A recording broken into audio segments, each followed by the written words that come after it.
Hi, Miss M6984. Please introduce yourself. Good day, Sir Madam.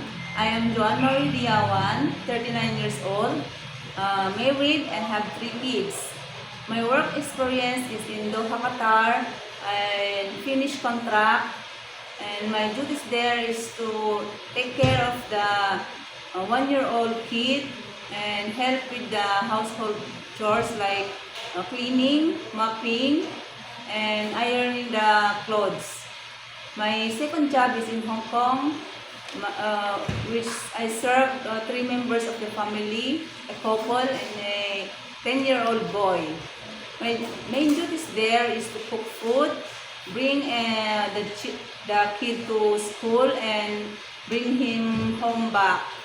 And I do the laundry, the cooking, the marketing, and ironing the clothes.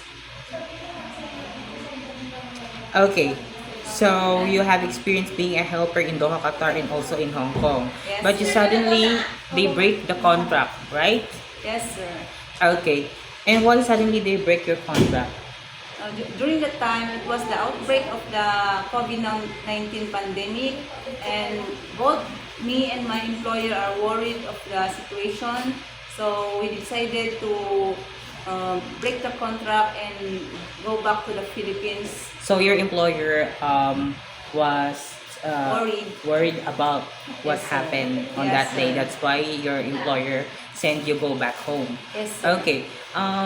Since I saw that you have experience, do you have any release paper? I do have, sir. My madam provided it, but maybe I misplaced it. I can find it in my folder, sir. Just find it, right? Okay, sir. Because if there's any employer wants to talk to you, they Yes, will sir. find your Okay, sir. okay. Since you have experience taking care of a newborn, so you know how to prepare a milk, right? Yes, sir. Okay. If the baby is crying, what will you do? I need to check first his or her diaper if it's full.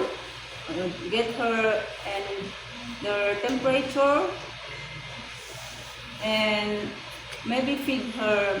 Maybe she is hungry. Okay, and if the baby won't stop to cry, despite of everything that you have done, what will you do? I need to contact my employer, ma'am, to inform her. Okay. Why do you want to work in Hong Kong again? Based on my experience, they have a good labor law there, and I feel safe working there, and with a high salary offer, so I can earn more money for my family's future. Okay, and how long do you prepare to work in Hong Kong?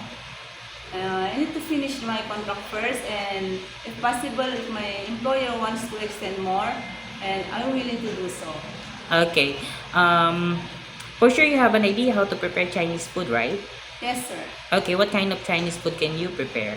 I can prepare the soup, the steamed pork ribs, steamed fish, and some basic stir-fried vegetables. Okay, if your employer prepare food, it is okay to you to eat? Yes, sir. It is okay to you to cut your into short? Yes, sir. How about sharing jobs as a helper? Yes, sir. No problem. Sharing room with a baby or kids? It's okay with me, sir. It is okay to you to take care of pets and elderly?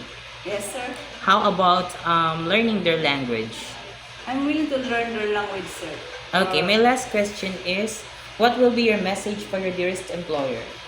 My message to my future employer is, I promise to take care of the children. I will love them as my own. I will try to do my best to tidy up the house properly and do the household chores with your interest. Okay, thank you very much, Miss Joanne Marie. Thank you. Thank you so much, sir, ma'am. Okay.